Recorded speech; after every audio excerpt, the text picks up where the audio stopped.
طيب بسم الله. السلام عليكم ورحمة الله وبركاته. وعليكم السلام ورحمة الله وبركاته. بسم الله والحمد لله والصلاة والسلام. بسم الله والحمد لله والصلاة والسلام على رسول الله وعلى آله وصحبه ومن والاه. أما بعد، وقفنا عند ياءات الزوائد، صحيح؟ نعم شيخ. نعم. طيب نعم تفضل. نعم معذرة شيخ. طيب أيوة. ممكن قبل أن نبدأ في الأصول، نعم. يعني ممكن سؤال شيخ. تفضل. طيب جاءني سؤال من بعض يعني طلبة،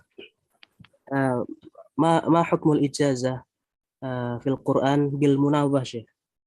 بالمناوبة. نعم، حكم الإجازة بالمناوبة. نعم.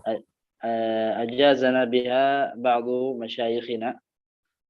مشايخنا أجاز بالمناوبة، وهم مشايخ ثقات، ويقولون أنها جائزة بشرط أن تقيد في السند بلفظ المناوبة. نعم، بارك الله فيك. طيب. نعم شيخ. طيب نبدأ شيخ. نعم، ترجم لهم. طيب. Pembahasan usul kali ini satu pertanyaan penting ya terkait hukum ijazah sanad Al-Quran secara munawabah. Ini mungkin sering ya kita dapati seperti ini, dan kadang mungkin bisa sering jadi kegalauan di antara kita kan gitu, seperti itu. Ada yang bertanya-tanya, ini gimana, kita talaki secara munawabah seperti ini apakah boleh atau enggak? Kalau kata pendapat pribadi beliau, puasanya guru-guru beliau yang fikot itu membolehkan terkait ijazah sanad Al-Quran dengan munawabah, dengan catatan, dengan syarat di situ ketika penulisan ijazah atau ketika pelafatan ijazah dan penulisannya di situ disertai takyid, ada keterangannya di situ bahwasanya si fulan ini dulu ngambil sanad dengan seorang syekh dengan cara munawabah, atau di situ baca bergiliran gitu ya. Itu syaratnya seperti itu. Dan tambahan juga ada, jadi ikhwatul kiram, majelis kita kali ini adalah dengan cara munawabah. Bukan berarti kita hanya mencukupkan diri dengan cara ini, gitu kan ya. Karena cara ini kalau kita lihat dari tinjauan tangga periwayatan, ini adalah cara yang paling rendah, pengambilan sanad yang paling rendah, yaitu dengan cara munawabah. Ya, karena ibaratnya Ibaratnya satu orang di situ membaca, orang yang lain mendengar. Satu orang tuh nggak membaca milan gitu. Apalagi kita ini binawar, bukan bilghaib kan, seperti itu. Nah, bukan berarti kita mencukupkan dengan munawabah, tapi ini adalah gerbang atau pintu utama kita untuk menuntut ilmu qiraat ini. Karena otomatis kita belajar qiraat itu dengan cara tadarruj, atau dengan cara di situ step by step gitu ya. Jadi nggak langsung belajar yang paling tinggi, tapi kita paling dasar dulu, munawabah dulu, baru setelah itu munawabah antum sudah paham usulnya, farsnya, kemudian di situ sudah tahu praktek-prakteknya, baru setelah itu antum upgrade ke atas, yaitu dengan cara bin nazar, tapi dengan cara kamilan atau privat bin nazar. Nah, setelah itu antum upgrade lagi ke atas lagi dengan cara bil ghaib, seperti itu. Baru setelah itu satu riwayat, satu qiraat sampai asyarah, baru setelah itu antum jamak, seperti itu ya, sab'ah, jamak sab'ah. Ilmu qiraat ini berjenjang ya, berjenjang. Ada yang mengatakan oh itu munawabah cara seperti ini, enggak ya. Ini kita ambil positifnya aja, di situ kita belajar paling dasar, karena di sini kita memposisikan diri sebagai pemula di ilmu qiraat, maka ini anak kira cocok di situ untuk dipelajari secara munawabah. Baru setelah itu jangan mencukupkan diri dengan munawabah, tapi setelah itu upgrade, seperti itu. Itu menurut Syekh seperti itu, dan sedikit tambahan dari Ana. Barakallahu fikum. Insyaallah nabda Syekhna. Barakallahu fik. Baik. طيب Nah. Nah. Fi babi ya'uz zawaid. Nah. يا الزوائد. طيب سؤال بارك الله فيكم. Nah. ما حكم أو ما تعريف لامات الإضافة؟ عفوا ياءات الإضافة. الدرس الذي مضى قبل الأمس ياءات الإضافة. يلا من يعرف لنا ياءات الإضافة؟ تفضل. تعريف. Nah. Ada pertanyaan dari Syekh, ada yang bisa menyebutkan ta'rif dari idhofah, ya'ul idhofah. Tafadhal, ada yang bisa jawab, langsung dijawab aja di buka mic-nya. Jadi sebagai bahan murajaah ya. Tafadhal. Nah.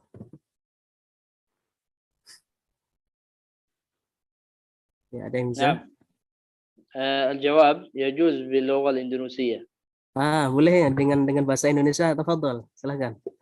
Karena Syekh ini udah sedikit-sedikit bisa beliau bahasa Indonesia. Tafadhal.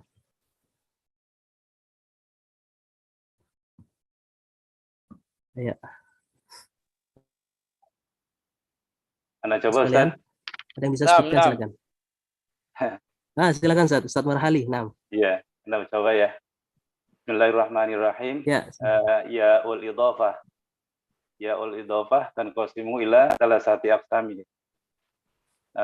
Al-awwal ba'da hamzah qata. لا ما تعريف ياء الإضافة؟ التعريف. Ya, definisinya. Ya, sebelah kiri itu bukan? Ya. Pengertiannya aja yang di kolom atas, Ustaz. Yang paling atas. Yang kolom atas sih. Yang paling atas ya. Yang merah itu. Iya. Ya'ul idhofah ya tadullu 'alal mutakallim wa qad jaa'a minha fil Qur'an. Ya wal khilaf fiha bainal fathi wal iskan. خلاص يكفي. نعم. ياء الإضافة تدل على المتكلم وقد جاء تدل على المتكلم والخلاف فيها بين الفتح والإثبات. فتحة إني أو إني، أي بين الفتح والسكون. إني فتحة وطيب.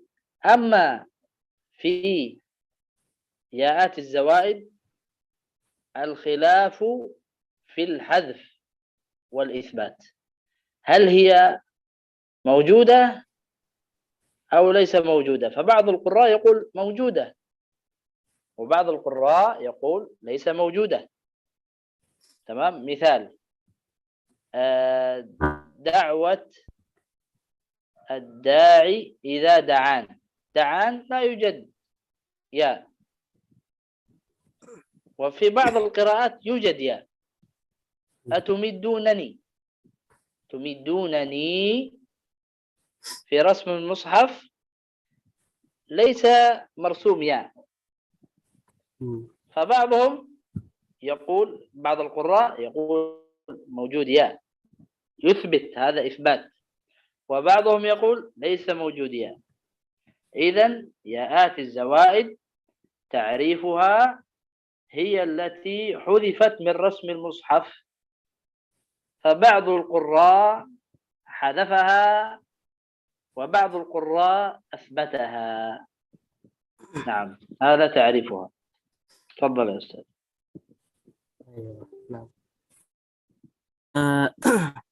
Dan kita akan masuk di pembahasan berikutnya, yaitu al-ya zawaid ya. Di sini beliau menyampaikan definisinya bahwasanya ya zawaid ini adalah ya yang dihapus ya secara rosem, secara penulisan di dalam mushaf itu terhapus ya, terhapus. Maka misalkan tadi kata qala atumiddunani bimal, maka di ada yang di situ sepakat dihapus ya-nya dan ada qura yang lain di situ yang menetapkan ya tersebut gitu. Nah, Syekh. نعم. ثم ذكر المؤلف جاء منها في القرآن 121 ياء، والخلاف فيها بين الحذف والإثبات أثبت منها قالون 22 ياء، وهي كالتالي. ثم ذكر الياءات ومن تبعني قرأها قالون وصلا بياء، ومن اتبعن قرأها قالون بياء، ومن تبعني يوم يأتي لا تكلم، سورة هود. لئن أخرتني إلى يوم القيامة، سورة الإسراء، فهو المهتدي. ومن جاءت في الإسراء والكهف، يهديني ربي، الكهف، إلى آخر الكلمات. كل هذه الكلمات أثبت قالون الياء فيها، وعددها 22، وأثبتها وصلا. أما إذا وقف يقف ومن اتبع، مثل حفص سواء، يوم يأت، لئن أخرتن بدون ياء، هذا الحذف في الوقف. أما في الوصل فالياء موجودة. وهذه الأمثلة، هذه الآيات، عندما نقرأ رواية قالون نجدها مكتوبة في المصحف، فسنمر عليها كلها سنقرأها إن شاء الله. بارك الله فيكم. نعم. Baik, di sini ya az-zawaid ya, maka di sini antum bisa lihat ya. Kalau secara rosem ini enggak tertulis gitu ya-nya enggak tertulis secara rosem, tapi hakikatnya itu terbaca ya. Jadi ya zawaid kembali ke ta'rifnya, bahwasanya di situ ya yang tidak tertulis di dalam rosem. Maka di sini ada beberapa pembagian ya. Maka yang pertama yang di tabel ini yang banyak ada 18 ini. Ini di sini catatannya apa? Nah, qaulun di sini catatannya dengan menetapkan ya ketika wasal saja. Ketika wasal ditetapkan. Wa manittaba'ani fasubhanallah. Nah, adapun ketika waqaf itu dihapus. Wa manittaba'an gitu. Jadi ketika wasal ditetapkan, adapun ketika waqaf itu dihapus. Ini yang pertama. Nah, Syekh. نعم بارك الله فيكم. نستمر في الآيات أو في الموضوع الآخر أو المواضع الأخرى. وصلا له وجهان: إثبات الياء أو حذفها. هذا في حالة الوصل، يجوز لقالون في كلمة الداعي وكلمة دعاني. إذا وصلنا دعوة الداعي إذا دعان، دعوة الداعي إذا، يثبت الياء أو يحذفها وصلا. دعاني فليستجيبوا لي، يثبت الياء، أو دعاني فليستجيبوا لي، يحذفها. وهذا في حالة الوصل. أما في حالة الوقف قال ووقفا يحذف الياء فقط. إذا وقف يقرأ دعوة الداع، دعان، يحذف الياء قولا واحدا في حالة الوقف. نعم. Baik. Kemudian pembagian yang kedua ya. Jadi ada dua tempat ya di sini. Dua tempat di sini ketika wasal itu dia punya dua wajah. Ketika diwasalkan, disambung, dia punya dua wajah. Bisa ditetapkan ya-nya atau bisa dihapus. Ya, contohnya misalkan di sini. Ketika wasal pakai dua wajah. Ad-da'i idza da'an atau idza da'an gitu. Jadi ketika wasal dua wajah. Adapun ketika waqaf dia cuma satu wajah aja, yaitu dihapus ya-nya gitu ya. Nah, Syekh. نعم بارك الله فيكم. نستمر في القواعد. قال وصلا له وجهان: إثبات الياء مع فتحها أو حذفها. ووقفا يحذف الياء فقط في موضع سورة النمل. فما آتان، هذا وقف حذف فقط. إذا وصل له وجهان. فما آتاني الله، ني الياء موجودة ثم يفتحها نيا أو حذفها. فما آتاني الله، نلا لا يوجد ياء. إذن في كلمة آتاني في سورة النمل قالون له في الوصل وجهان: إثبات الياء مع فتحها فما آتاني الله، أو حذفها فما آتاني الله. وأما في الوقف يحذف الياء قولا واحدا: فما آتان. طيب، أخيرا أثبت الياء وصلا ووقفا في يا عبادي لا خوف، هذا في سورة الزخرف. وإذا وقف يا عبادي الياء موجودة. نعم. Baik. Kemudian pembagian yang berikutnya di sini ada tulisannya pada kata fama ataniyallah, surat An-Naml ayat 36. Di sini ketika wasal dia punya dua wajah. Ditetapkan yaknya, ditetapkan yaknya bersamaan dengan itu apa? Difathahkan, ya, fama ataniyallah. Jadi yaknya ada dan diberi harokat fathah di situ. Kemudian wajah yang kedua dihapus yaknya, fama atanillah. Nah, itu ketika wasal dua wajah. Adapun ketika waqaf itu dengan menghadzaf yaknya, fama atan. Nah, kemudian yang berikutnya bawahnya di situ dengan menetapkan ya, baik itu wasal maupun waqaf ditetapkan yaknya. Ya ibadi la khauf atau ya ibadi. Nah, Syekh. أما عدا هذه الياءات فهو محذوف وصلا ووقفا. نعم.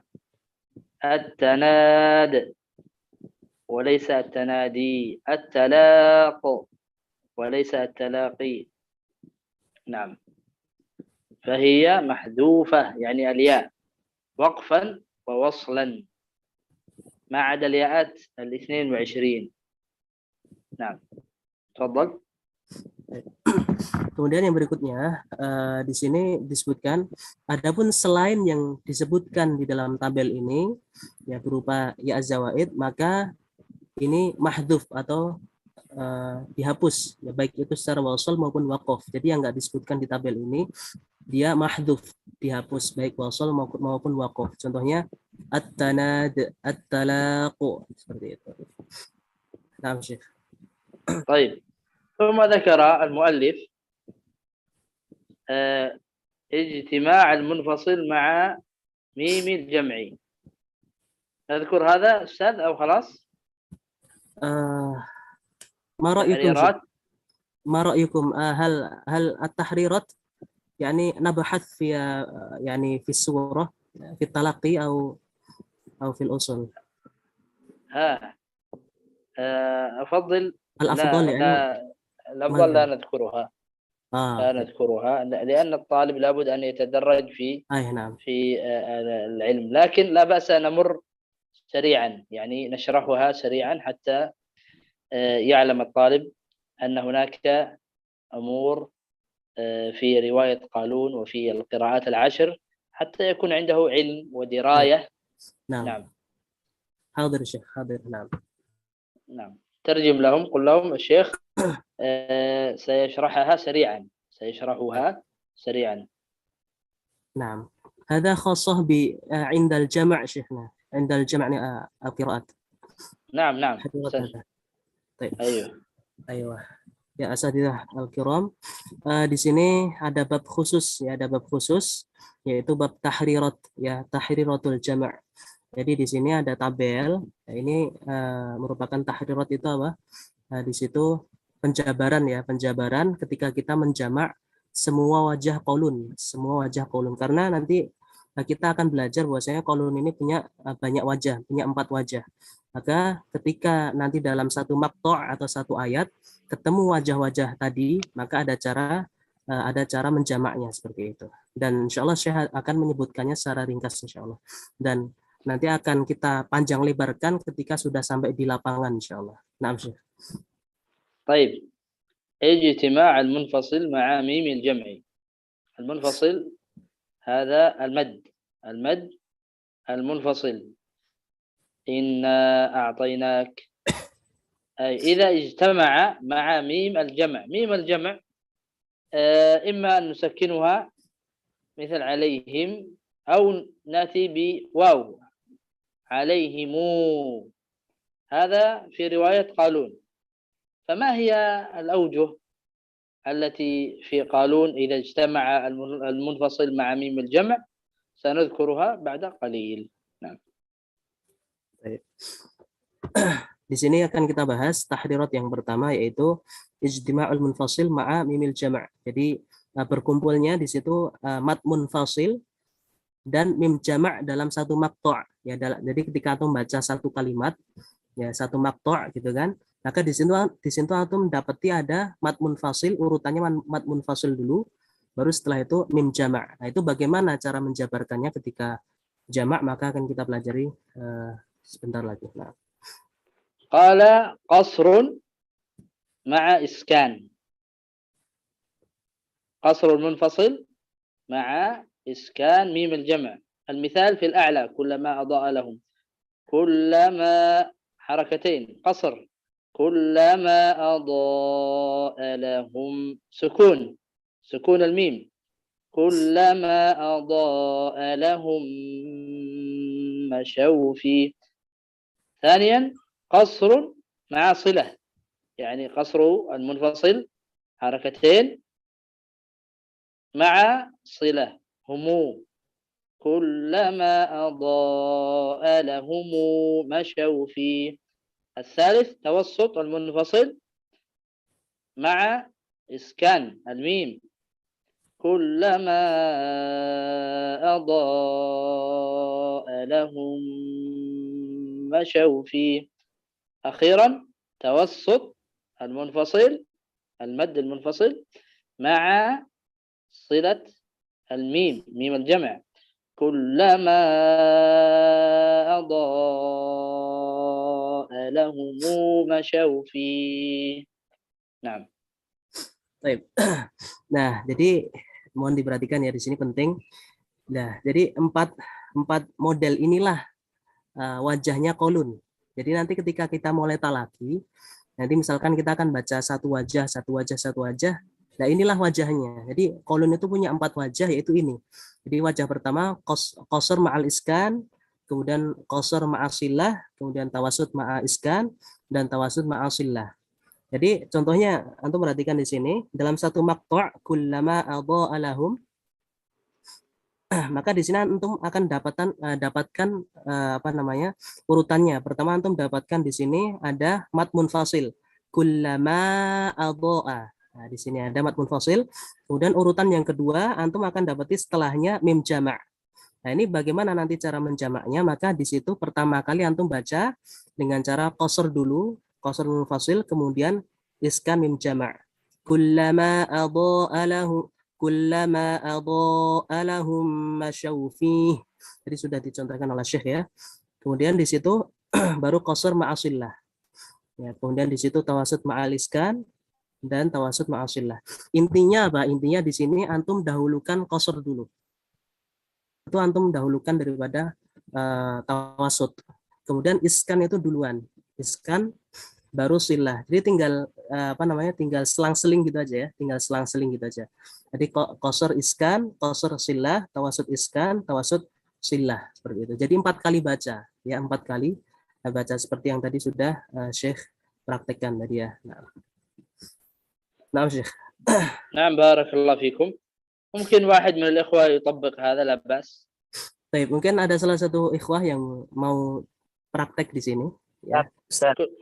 Nah, tafadhol, bismillah. أعوذ بالله من الشيطان الرجيم. بسم الله الرحمن الرحيم. كلما أضاء لهم مشوا فيه. كلما أضاء لهم مشوا فيه. كلما أضاء لهم مشوا فيه. كلما أضاء لهم مشوا فيه. ما شاء الله. نعم. صحيح شيخ. صحيح. طيب شخص آخر استمر ما شاء استمر. Allah. Tapi ada lagi silakan. Asatidz sekalian. Ada yang mau praktek silakan. Ini kesempatan tak lagi ini. Ya, satu-satu gini. Ya, silakan. Dibuka aja mic-nya silakan. Jadi 4 kali baca ya, selang-seling gitu ya. Qasar dulu, baru setelah itu iskan. Ya, baru setelah itu iskan usillah. Ya, silakan. Ustaz Budi. Nah. نعم. Fadhal. أعوذ بالله من الشيطان الرجيم. كلما أضاء لهم مشوا فيه. كلما أضاء لهم مشوا فيه. كلما أضاء لهم مشوا فيه. كلما أضاء لهم مشوا فيه. صحيح شيخ. تمام. نعم بارك الله فيكم. خلاص. نعم شيخ. من لا بأس أحدهم يطبق آخر لا بأس. طيب نعم. Silakan ada lagi.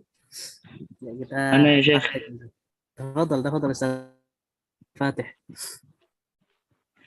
أعوذ بالله من الشيطان الرجيم.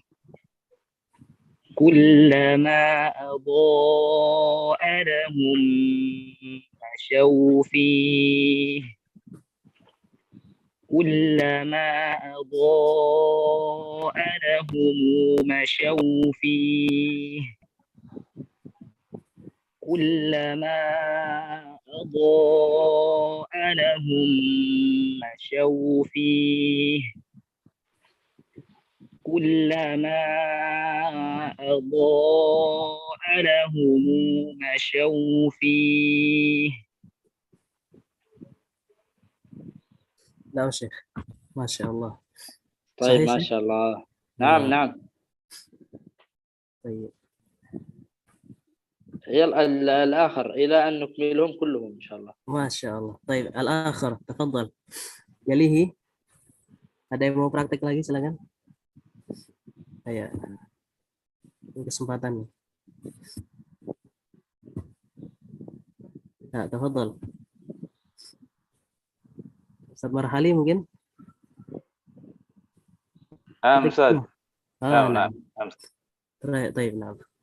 أعوذ بالله من الشيطان الرجيم. كلما أضاء لهم مشوا فيه.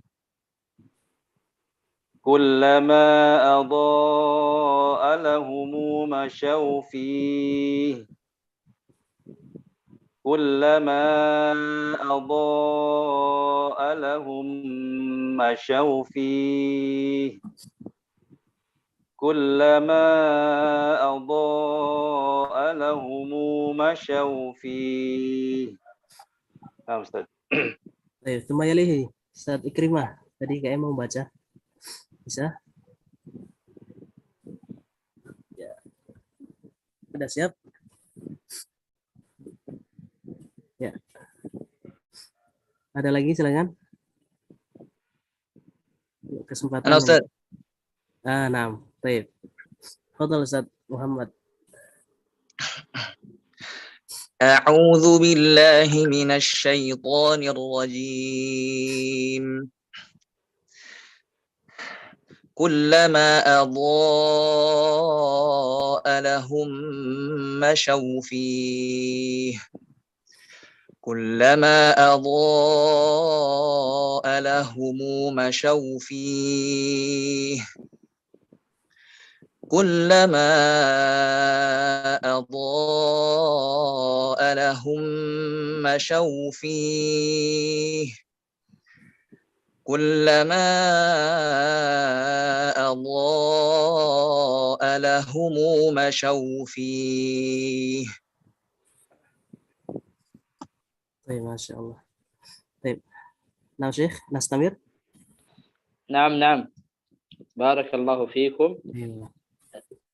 نستمر طيب. في تراكيب للإمام قالون. تراكيب يعني اجتمع منفصل مع ميم الجمع مع همزة بعد ميم الجمع، فما هي الأوجه؟ طبعا نحن بالمناوبة سنقرأ بوجه واحد فقط، ثم ممكن وجه آخر في الصفحة الأخرى أو هكذا. نعم إن شاء الله. طيب بارك الله فيكم. اجتماع المنفصل مع ميم الجمع بعدها همزة، موجود مد منفصل وموجود ميم الجمع وموجود همزة بعد ميم الجمع، فما هي الأوجه؟ الوجه الأول قصر المنفصل مع إسكان ميم الجمع. قالوا إنا معكم إنما. الوجه الثاني قصر المنفصل مع صلة مع قصر. قالوا إنا معكم إنما. معكم موجود صلة لكن حركتين قصر. طيب الوجه الذي بعده توسط المنفصل. قالوا مع إسكان ميم الجمع. إنا معكم إنما. الوجه الذي بعده توسط المنفصل مع صلة ميم الجمع مع توسط المد في ميم الجمع. قالوا إنا معكم إنما. الوجه الأخير وهو ممنوع لا يجوز ممتنع، وهو توسط المنفصل مع صلة مع قصر. قالوا إنا معكم إنما. هذا لا يجوز ممتنع. طيب لا بأس أستاذ، كل واحد يقرأ بوجه، كل واحد من الإخوة يقرأ بوجه. نعم. طيب أي نعم. طيب سأوضح. نعم سأترجم. Di sini kemudian tarkib atau tarakib yang kedua di sini ya, tahrirat yang kedua ini ketika nanti antum mendapatkan ada kasus bertemunya mad munfasil ya. Jadi ini urutan saja ya, jangan lupa ini urutan. Antum dapati urutan yang pertama antum dapati mad munfasil, kemudian setelah itu antum dapatkan setelah itu ada mim jamak, tapi dengan catatan mim jamak setelahnya bertemu dengan ya hamzah qata'. Ya, maka ini bagaimana cara menjamaknya? Dilihat di sini pertama dengan qasr ma'al iskan ya, qasr ma'al iskan. Qalu inna ma'akum innama nahnu mustahzi'un. Ya, kemudian di situ qasr ma'al silah. Ya silahnya tapi 2 harakat aja. Qalu inna ma'akum innama nahnu mustahzi'un. Kemudian yang ketiga tawasul ma'al iskan. Qalu inna ma'akum innama nahnu mustahzi'un. Kemudian yang terakhir di sini tawasud ya, tawasud munfasil disertai dengan di sini ada silah. Tapi silahnya di sini dipanjangkan 4 harokat. Ya, silahnya di situ tawasud. Ya. Yang keempat, qalu inna ma'akum innama nahnu mustahzi'un. Nah, kemudian wajah terakhir yang kelima ini yang terlarang ya. Ini yang tidak kita baca, yang nggak boleh kita baca yaitu apa? Di sini tawasud, kemudian silahnya di sini dibaca 2 harokat enggak. Maka kita cukup baca 4 aja, empat poin ini aja. Ini dengan catatan ya, ini dengan catatan ketika kita menjamak nantinya, menjamak riwayat kolun ini. Ya. Silahkan ada yang praktek ya. Mungkin 1 orang 1 wajah ya, 1 orang 1 wajah. Silahkan. Qasar ma'aliskan, silahkan. Qasar. Fadhal Zab. Ya. قالوا إنا معكم إنما نحن مستهزئون. Baik, yalihi qasar ma'asillah. Ya, silahkan. قالوا إنا معكم إنما نحن مستهزئون. Yalihi tawa. قالوا إنا معكم إنما نحن مستهزئون. Nah, akhiran tawasud ma'asillah. قالوا إنا معكم إنما نحن مستهزئون. Baik, Masya Allah. Baik, ada lagi yang mau praktek silahkan. Ya, Ustaz. Nah, tafadhal. Bismillah. Bismillah. A'udzu billahi minasyaitonir rajim. Qalu inna ma'akum innama nahnu mustahzi'un. قالوا إنا معكم إنما نحن مستهزئون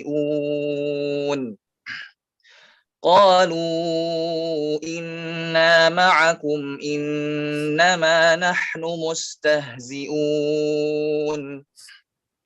قالوا إنا معكم إنما نحن مستهزئون. Barakallahu fiik. Insyaallah. Ya, tafadhal, ada lagi? Mana ya, Syekh? Nah, tafadhal Ustaz. A'udzu billahi minasy syaithanir rajim. Qalu inna ma'akum innama nahnu mustahzi'un. قالوا إنا معكم إنما نحن مستهزئون قالوا إنا معكم إنما نحن مستهزئون قالوا إنا معكم إنما نحن مستهزئون. Ahsan. Barakallahu fiik. Ya. Mungkin ada lagi? Satu lagi? Ustaz. Nah. Ikrimah, tafadhal Ikrimah. Bismillahirrahmanirrahim.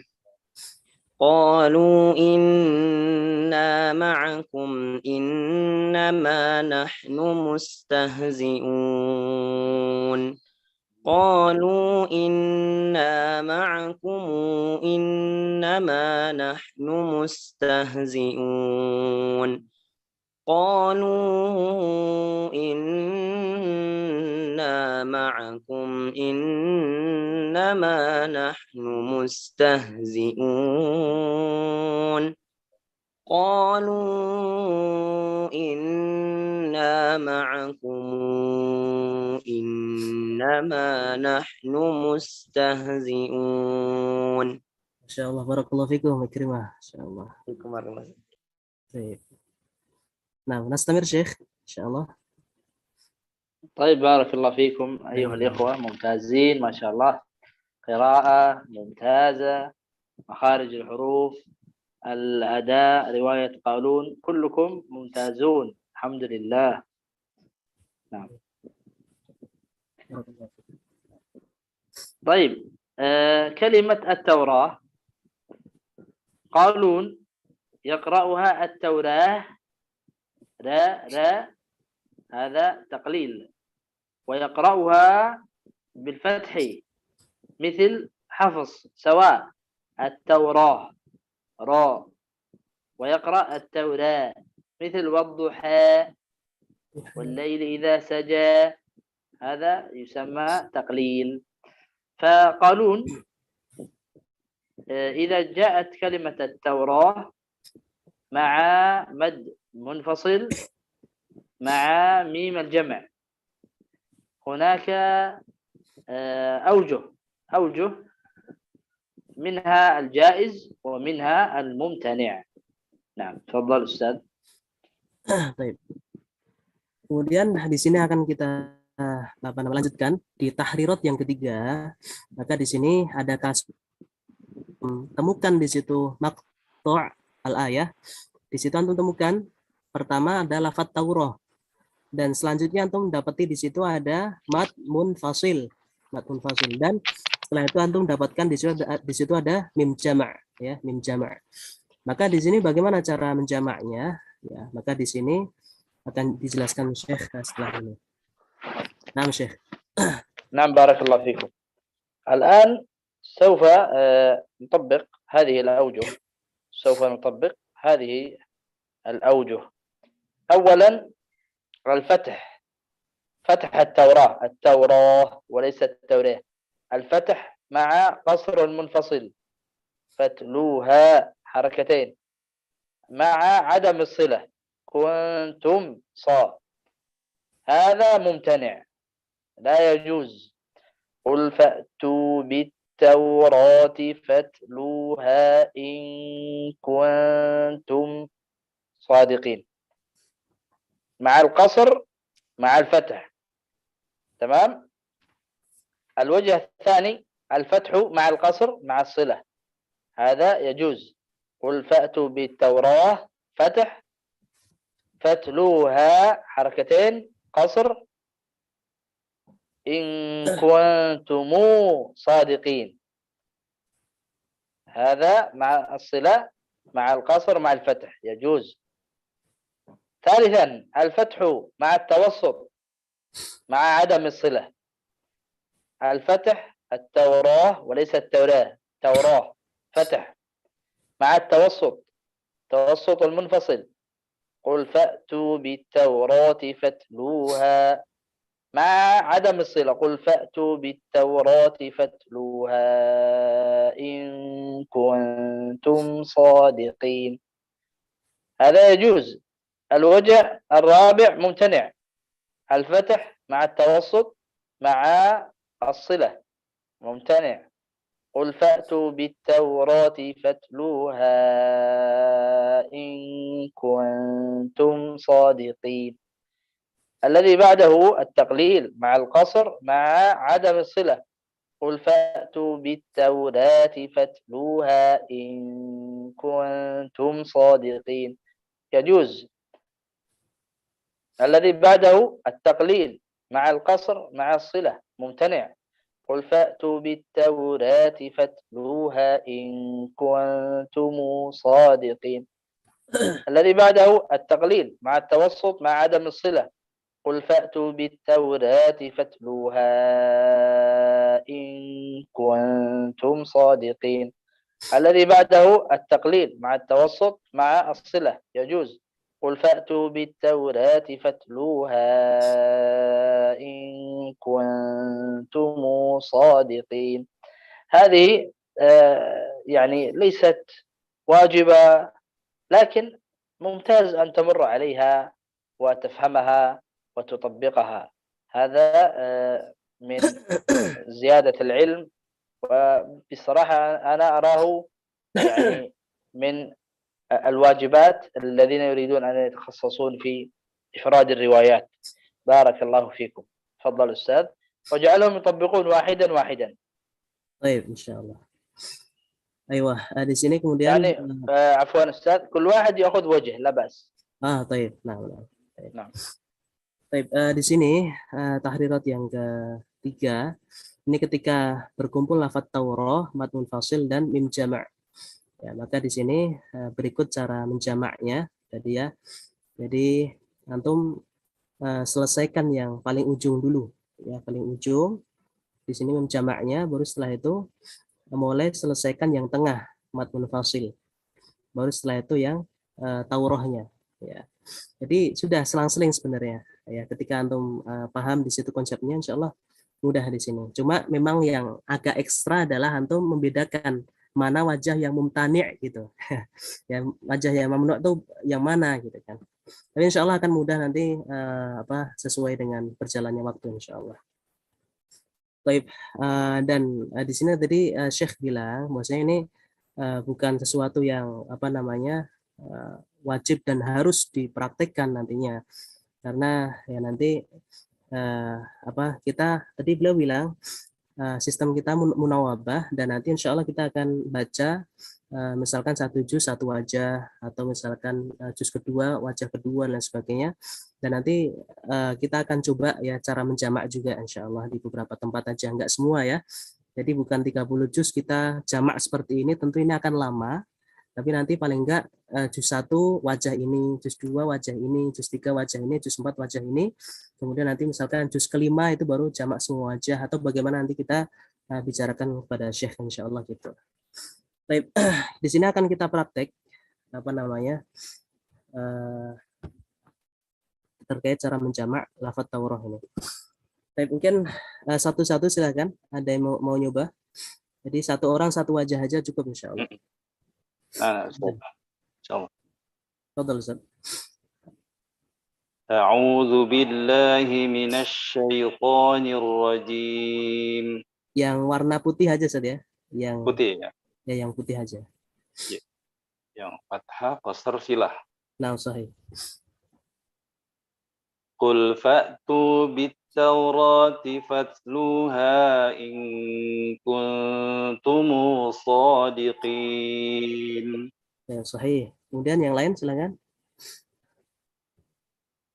Ustaz. Nah, silakan Ustaz. A'udzu billahi minasy syaithanir rajim. Qul fa'tu bit-taurati fatluha in kuntum shadiqin. Baik. Barakallahu fiik. Kemudian berikutnya yang mau baca silakan. Yang wajah taklil ma'al qasar ma'a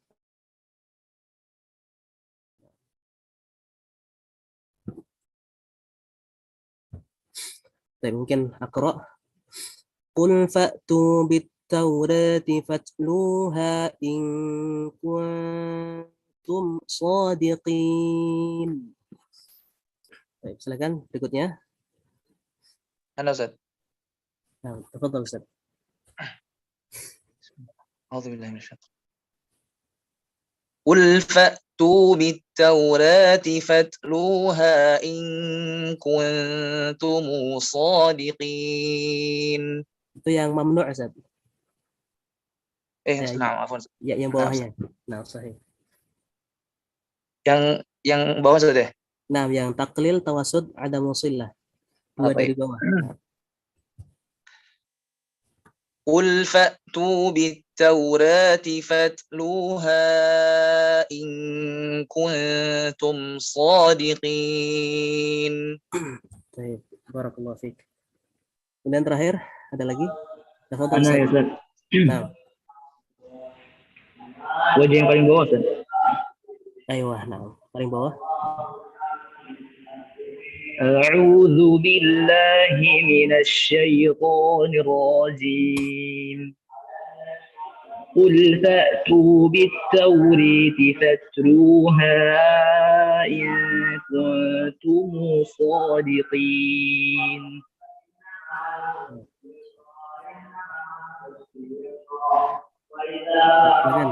Ada lagi? Kita dari atas lagi tuh, Pak. Yang belum baca silakan.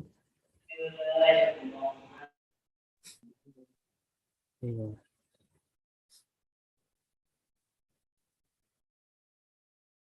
Nah, خلاص Syekh. نستمر إن شاء الله. نعم طيب. نستمر بارك الله فيكم. الآن افتحوا، انتهينا من الأصول. هذا بقي هذا شيخ تحريرات لقول همزة مفرد هذا ها أنتم هؤلاء أيوه هل نبحث الآن أو ماذا؟ لا بأس في موضعها إن شاء الله. أيوه سنذكره. طيب خلاص انتهينا. نعم انتهينا. طيب بسم الله الحمد لله والصلاة والسلام على رسول الله.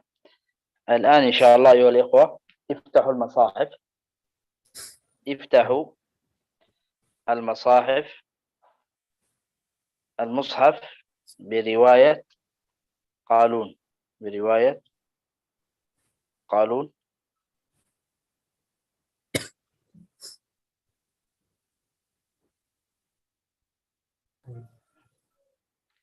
لا بأس أستاذ رزقي. نعم شيخ. نبدأ معك بسورة الفاتحة، تفضل. طيب. نعم.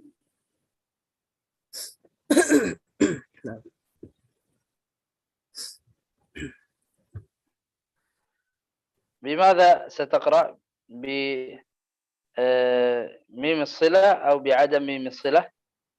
ممكن بالقاصر مع الإسكان شيخ.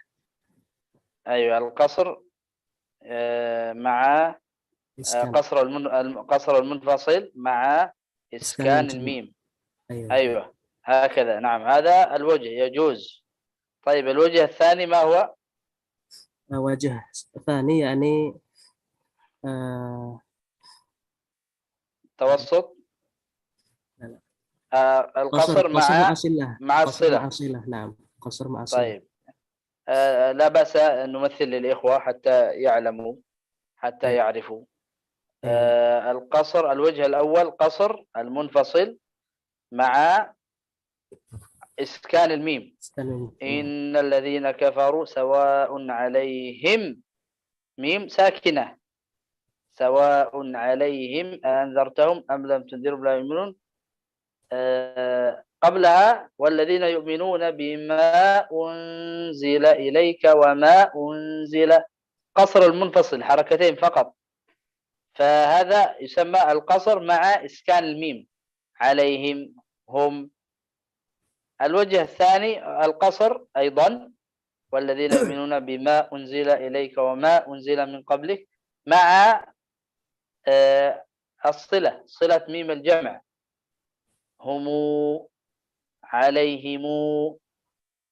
نعم. الوجه الثالث توسط المنفصل والذين يؤمنون بما أنزل إليك وما أنزل من قبلك وبالآخرة هم، إسكان الميم، يوقنون. والذي بعده توسط المنفصل مع صلة الميم والذين يؤمنون بما أنزل إليك وما أنزل من قبلك وبالآخرة هم يوقنون. نعم هذه الأوجه بارك الله فيكم. فالآن الوجه الأول سيقرأ به أستاذ رزقي، تفضل يا أستاذ. إذن نحن نقرأ بالجمع شيخ أو بوجه أو نعم لا نحن نقرأ بالأوجه حتى نعم لأننا سنقرأ كثيرا وكذلك بالمناوبة. يعني اقرأ بوجه القصر، قصر المنفصل مع سكون عفوا أولا ترجم لهم، تفضل. إذن سنقرأ بالأوجه شيخ في آية واحدة نجمع بالأوجه هكذا. لا نجمع فقط. خلاص بماذا تقرأ؟ اقرأ قصر المنفصل مع إسكان ميم الجمع، خلاص فقط هذا. ثم الذي بعده بماذا تقرأ؟ اقرأ بقصر المنفصل مع صلة ميم الجمع. ثم الذي بعده اقرأ بتوسط المنفصل مع عدم صلة مع إسكان ميم الجمع. ثم الذي بعده اقرأ بتوسط المنفصل، وهكذا. أنا أعطي القول وهو يستمر. نعم، أنا أقول اقرأ بهذه القاعدة وهو يستمر. نعم. ترجم له.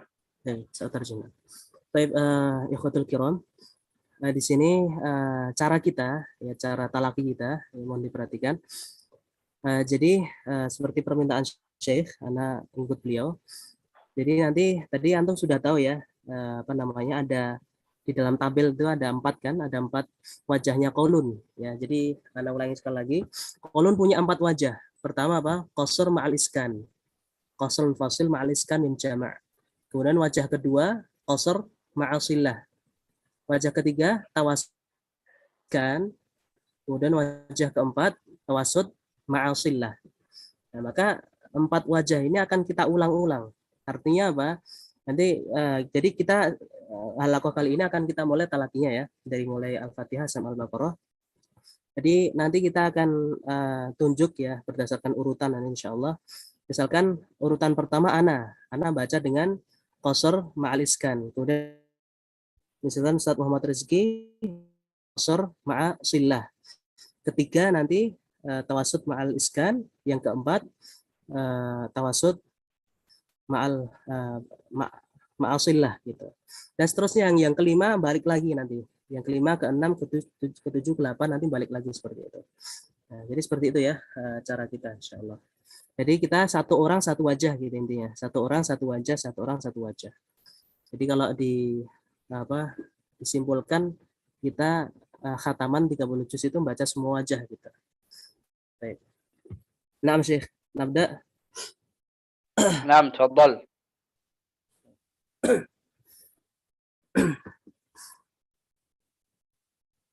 أعوذ بالله من الشيطان الرجيم. بسم الله الرحمن الرحيم. الحمد لله رب العالمين. الرحمن الرحيم.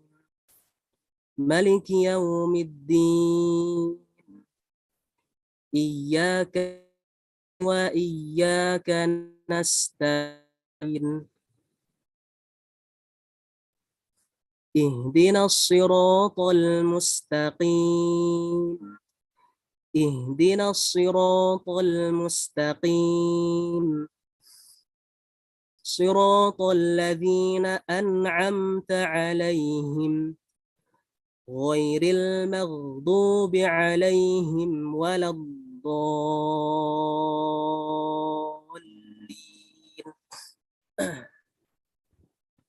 بسم الله الرحمن الرحيم. ألف لام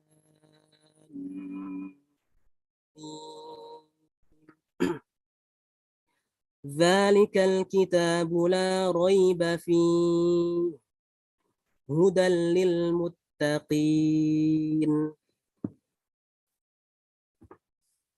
الذين يؤمنون بالغيب ويقيمون الصلاة ومما رزقناهم ينفقون والذين يؤمنون بما أنزل إليك وما أنزل من قبلك وبالآخرة هم يوقنون أولئك على هدى من ربهم وأولئك هم المفلحون إن الذين كفروا سواء عليهم أنذرتهم انتظر. نعم انتظر. رواية حفص هي المصحف هذا برواية حفص، ثم يوجد كلمات باللون الأحمر، هذه رواية قالون. ويوجد في خارج الصفحة الكتابة ماذا قرأ قالون، ثم مكتوب همزة ثم ألف صغيرة ثم ألف أخرى كبيرة فوقها دائرة. هذه الدائرة علامة للتسهيل، وهذه الألف الصغيرة علامة للمد يسمى إدخال. إذن نمد مد حركتين، أن أن أن أن أن. نعم أستاذ، ممكن تترجم لهم الكلام الذي قلت قبل قليل؟ Baik, nah. Baik, ikhwatul kiram, di sini Ana jelaskan dulu ya terkait ta'rif mushafnya ini. Jadi mushafnya ini, jadi mushaf yang halaman tengah ini yang asli, halaman utama ini adalah riwayat Hafs ya, halaman utama ini riwayat Hafs.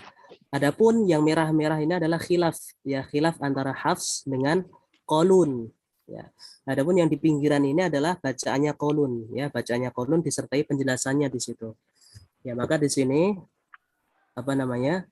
pada khilaf pertama di sini tulisannya tashil hamzah ats-tsaniyah. Jadi hamzah kedua, ini kan ada dua hamzah. Hamzah kedua di sini itu ditashilkan qal alif bainahuma, dan di antara dimasukkan ya, dikasih alif di sini. Ya, itu namanya idghal. Idghal itu apa? Memasukkan alif, menambahkan alif atau memasukkan alif di antara dua hamzah. Ya, jadi kalau ringkasannya idghal ma'at tashil ya, idghal atau tashil ma'al idghal ya. Jadi bacanya anzartahum. Naam Syekh. Naam, istamir. مرة أخرى إن الذين كفروا إن الذين كفروا سواء عليهم أنذرتهم أم لم تنذرهم لا يؤمنون ختم الله على قلوبهم وعلى سمعهم وعلى أبصارهم غشاوة ولهم عذاب عظيم ومن الناس يقول آمنا بالله وباليوم الآخر وما هم بمؤمنين يخادعون الله والذين آمنوا وما يخادعون إلا أنفسهم وما يشعرون في قلوبهم مرض فزادهم الله مرضا ولهم عذاب أليم بما كانوا يكذبون وإذا قيل لهم لا تفسدوا في الأرض قالوا إنما نحن مصلحون ألا إنهم هم المفسدون ولكن لا يشعرون وإذا قيل لهم آمنوا كما آمن الناس قالوا أنؤمن كما آمن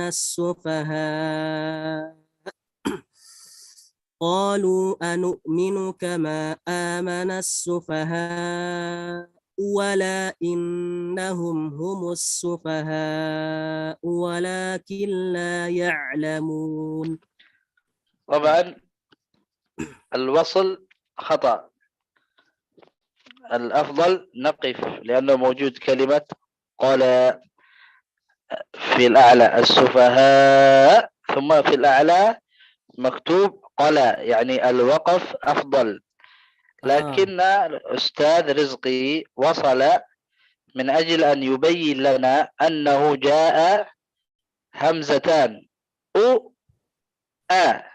السفهاء همزة ألا همزة فتحة همزة ضمة همزة فتحة فالحكم إذا جاء همزة ضمة وبعدها همزة فتحة فإننا نبدل الهمزة إلى واو مفتوحة ولا إنهم. فهذا درسنا في الهمزات. طبعا أيها الإخوة هذه الأحكام كلها سنعرفها في التطبيق وستكون مألوفة وسهلة بممارسة التلاوة والاستمرار فيها. كل شيء سيكون سهلا وعذبا وجميلا. نعم. Baik. Ahsanallahu ilaikum Syekh. Baik, di sini ada khilaf ya, saudara sekalian. Di sini ada khilaf, ada warna merah. Ini khilaf ini berlaku hanya ketika wasol saja, Adapun ketika waqaf dan ibtida di hamzah yang kedua maka di situ biasa aja kayak hafs. Ya. Jadi khilafnya ketika wasol aja. Yaitu apa? Di sini ada kaidah ibdal. Ya, masih ingat kemarin pertemuan pertama yaitu kita bahas terkait babul hamazat. Nah, maka ini pertemuan dua hamzah dalam dua kata pertemuan dua hamzah dalam dua kata terpisah harokat yang berbeda, ya kan? Nah, itu. Maka apa di situ kaidahnya? Sudah sampaikan ya dia fathul ula sahil wa fathul tsaniyah abdil. Jadi ketika ada dua hamzah, ketika hamzah kedua ini dia fathah, maka diibdalkan. Tapi kalau hamzah yang pertama itu yang fathah, maka ditashilkan gitu. Gitu kan? Kalau hamzah yang pertama itu fathah, maka tashil. Kalau hamzah yang kedua itu dia fathah, maka diibdalkan. Nah, apa itu ibdal? Ibdal ya mengganti hamzah qata' menjadi huruf mad yang sesuai dengan harokat huruf sebelumnya. Maka kita lihat harokat huruf sebelumnya apa di sini? Yaitu hamzahnya dhammah. Dhammah pasangannya apa? Oh, wow gitu. Oh, berarti diubahnya menjadi wow gitu. Jadi amanas sufaha wala wa kan gitu. Jadi diibdal menjadi wow.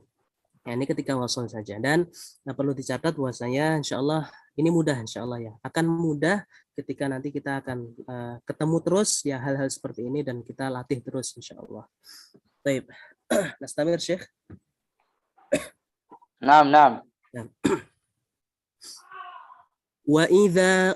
وَإِذَا لَقُوا الَّذِينَ آمَنُوا قَالُوا آمَنَّا وَإِذَا خَلَوْا إِلَى شَيَاطِينِهِمْ قَالُوا إِنَّا مَعَكُمْ إِنَّمَا نَحْنُ مُسْتَهْزِئُونَ الله يستهزئ بهم ويمدهم في طغيانهم يعمهون أولئك الذين اشتروا الضلالة بالهدى فما ربحت تجارتهم وما كانوا مهتدين. Nah, mungkin syakhsun akhir. Silakan, bisa gantian. Keganggu nggak gue ngaji? Keganggu nggak? Baca. Ya, silakan. Suaranya. Kedengeran aja.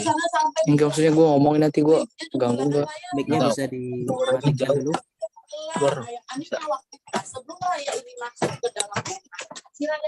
Ustaz Rizwan. Nah. Ya, silakan. Ada yang mau nyoba urutan kedua, silakan.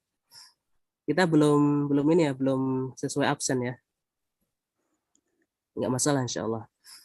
Ya sudah siap duluan aja enggak apa. Tafadhol. Kita akan coba qasr ma'a silah ya. Qasr ma'a silah. Silakan. Jadi insyaallah kita belajar ya. Kalau ada kesalahan kita koreksi, enggak masalah. Bismillah. Nah, Ustaz Dwi, silakan Ustaz. Qasr mad munfasil ma'a silah mim jama'. أعوذ بالله من الشيطان الرجيم.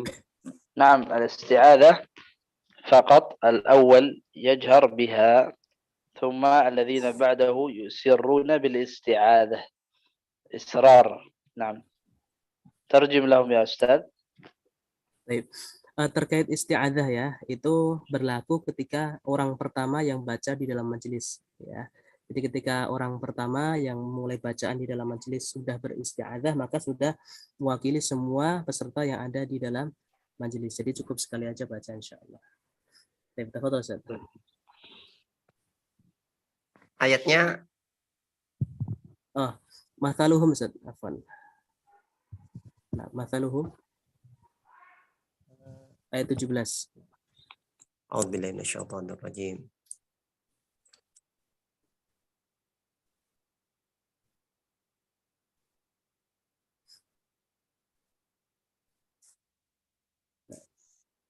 Qasar ma'a Silah.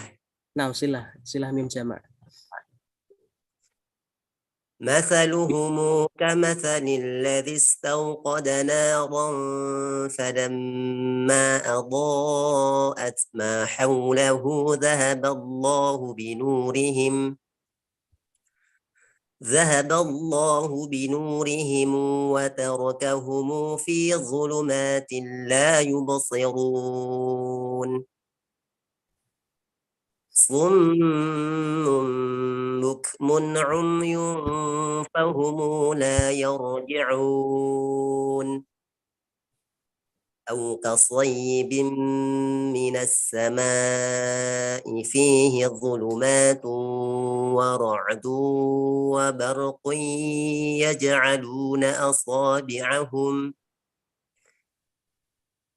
يجعلون أصابعهم في آذانهم من الصواعق حذر الموت في آذانهم. يجعلون أصابعهم في آذانهم من الصواعق حذر الموت والله محيط بالكافرين يكاد البرق يخطف أبصارهم كلما أضاء لهم مشوا فيه وإذا أظلم عليهم قاموا ولو شاء الله لذهب بسمعهم وأبصارهم إن الله على كل شيء قدير يا أيها الناس اعبدوا ربكم الذي خلقكم والذين من قبلكم لعلكم تتقون الذي جعل لكم الأرض فراشا والسماء بناء وأنزل من السماء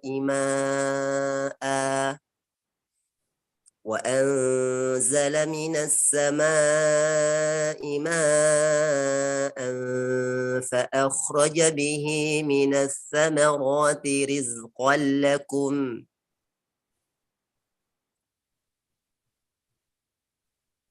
فلا تجعلوا لله أندادا وأنتم تعلمون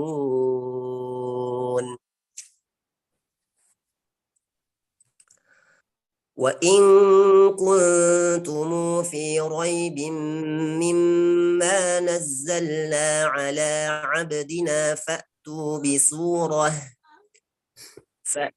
بسورة من مثله وادعوا شهداءكم من دون الله إن كنتم صادقين فإن لم تفعلوا ولن تفعلوا فاتقوا النار التي وقودها الناس والحجارة أعدت للكافرين. Barakallahu fikum Ustaz Al-Karim. Nah, Fadol, setelahnya ada yang mau? Silakan. Silakan. Sekarang tawasud ma'aliskan ya. Seperti antum baca Hafs ini ya. Hafs Tariq Syatibiyah. Nah, Naam, Ustaz. tawasud ma'aliskan. Tafadhol Ustaz Marhali. Nah.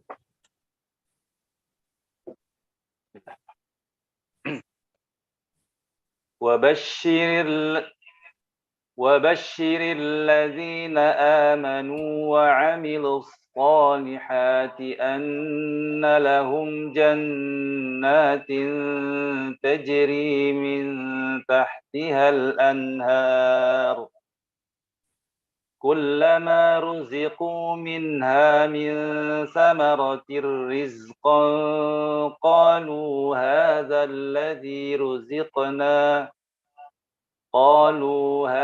الذي رزقنا من قبل وأتوا به متشابها ولهم فيها أزواج مطهرة وهم فيها خالدون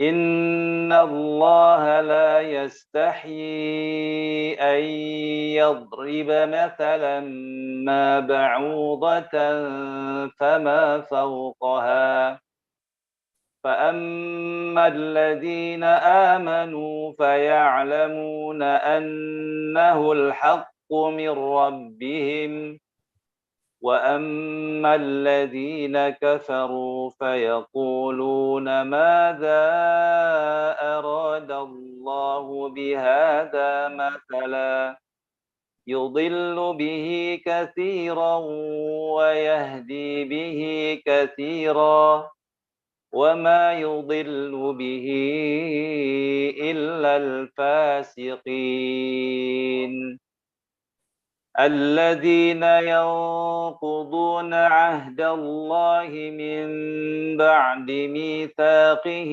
ويقطعون ما أمر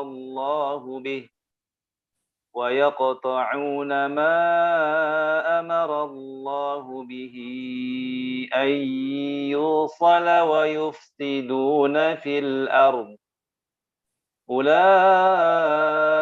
هم الخاسرون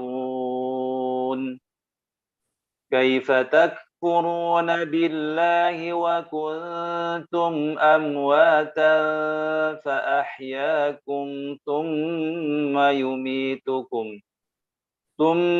يحييكم ثم إليه ترجعون هو الذي خلق لكم ما في الأرض جميعا ثم استوى إلى السماء فسوياهن سبع سماوات Sekali lagi fasawwahun. Oh iya, maaf. ثم استوى إلى السماء فسواهن سبع سماوات وهو بكل شيء عليم. انتبه وهو موجود الكتابة الحمراء، إذن موجود رواية قالون. ماذا يقرأ قالون؟ وهو سكون الهاء وهي لهو. نعم وهو.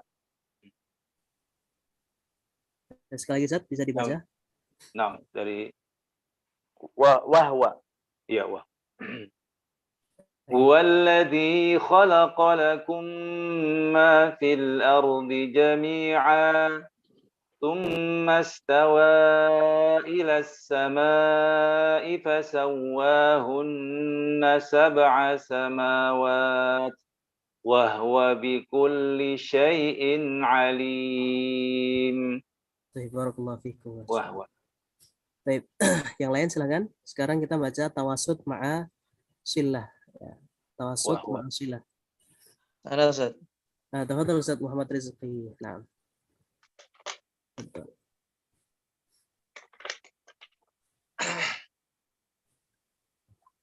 Bismillah. A'udzu billahi minasyaitonir. وإذ قال ربك للملائكة إني جاعل في الأرض خليفة قالوا أتجعل فيها من يفسد فيها ويسفك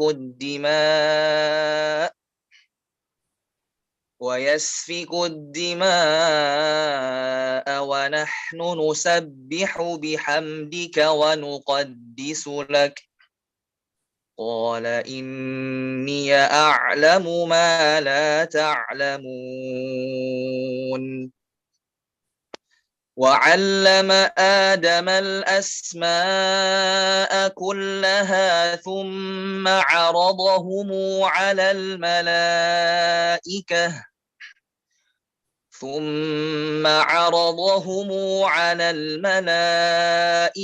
فقال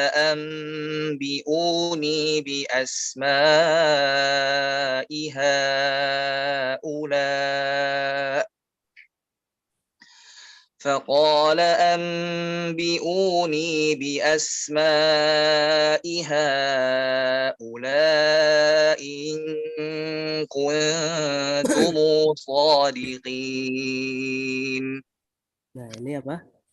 Naam, Syekh. نعم نعم Bitashil.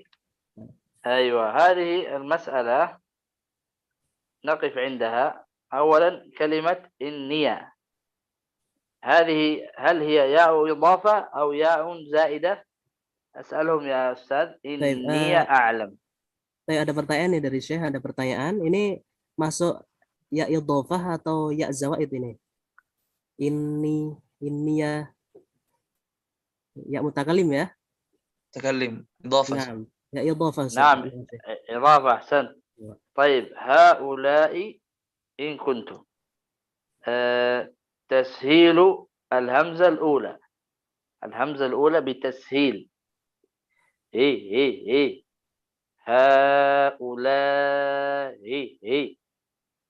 وليس هؤلاء الهمزة الثانية تحقيق، الأولى موجود دائرة، هذه الدائرة السوداء هي علامة التسهيل في مصحف قالون. بارك الله فيكم. تسهيل يعني ضد التحقيق، يعني همزة ليس واضحة.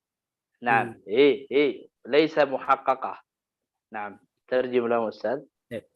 Ini ada dua khilaf. Khilaf yang pertama pada qala inni a'lam. Ini udah kita pelajari ya pada pembahasan apa?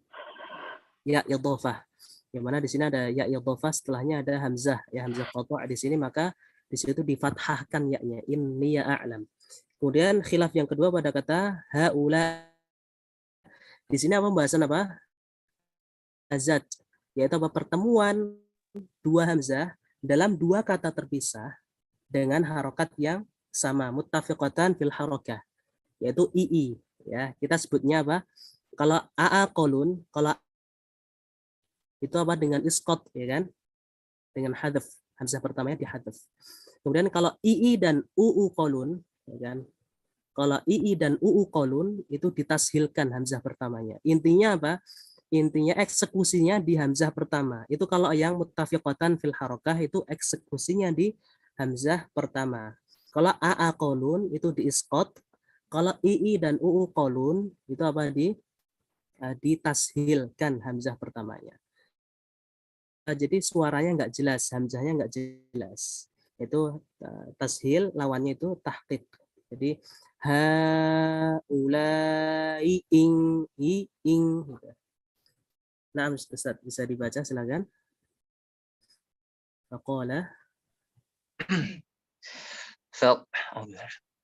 فقال أنبئوني بأسماء هؤلاء إن كنتم صادقين. Baik, Masya Allah. Assalamualaikum. Lanjut. Nah, tafadhal, istamir. قالوا سبحانك لا علم لنا قالوا سبحانك لا علم لنا إلا ما علمتنا إنك أنت العليم الحكيم قال يا آدم أنبئهم بأسمائهم فلما أنبأهم بأسمائهم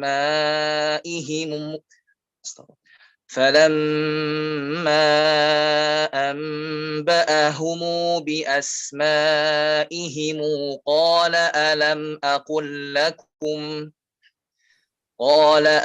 أقل لكم إني أعلم غيب السماوات والأرض أقول لكم إني أعلم. سبحان الله. نعم. أيوة. أحسن الله إليكم. قال ألم أقل لكم إني أعلم غيب السماوات والأرض وأعلم ما تبدون وما كنتم تكتمون. Nah, sahih, Ustaz. Jadi ini ditawasudkan ya, karena dia mengikuti hukum mad munfasil. Jadi silah setelahnya ada hamzah maka 4 harakat. Karena antum lagi membaca tawasud. Sahih. Nah. Istamir. وَإِذْ قُلْنَا لِلْمَلَائِكَةِ اسْجُدُوا لِآدَمَ فَسَجَدُوا إِلَّا إِبْلِيسَ أَبَى وَاسْتَكْبَرَ وَكَانَ مِنَ الْكَافِرِينَ وَقُلْنَا يَا آدَمُ اسْكُنْ أَنْتَ وَزَوْجُكَ الْجَنَّةَ وَكُلَا مِنْهَا رَغَدًا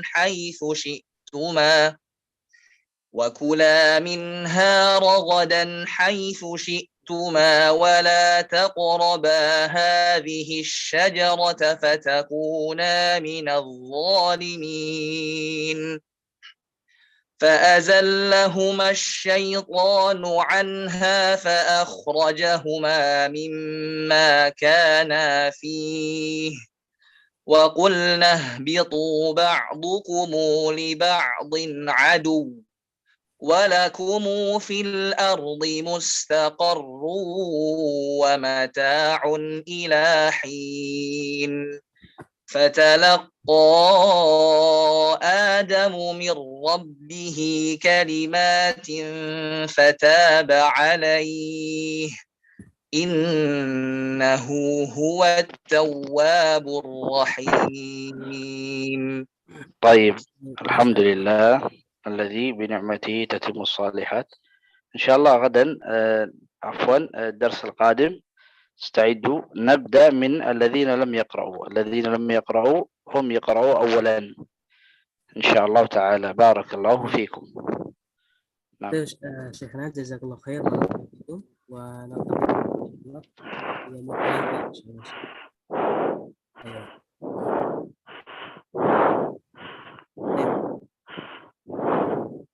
kan ikhlas sekalian sebelum kita tutup. Nah, Ustaz. Ada yang mau ditanyakan silakan. Hal hunaka soal? Nah. يلا السلام. نعم، السلام عليكم ورحمة الله وبركاته. دعاء لختم المجلس. سبحانك اللهم وبحمدك أشهد أن لا إله إلا أنت أستغفرك وأتوب إليك. شكرا كثيرا. شكرا يا شيخ، جزاك الله خيرا.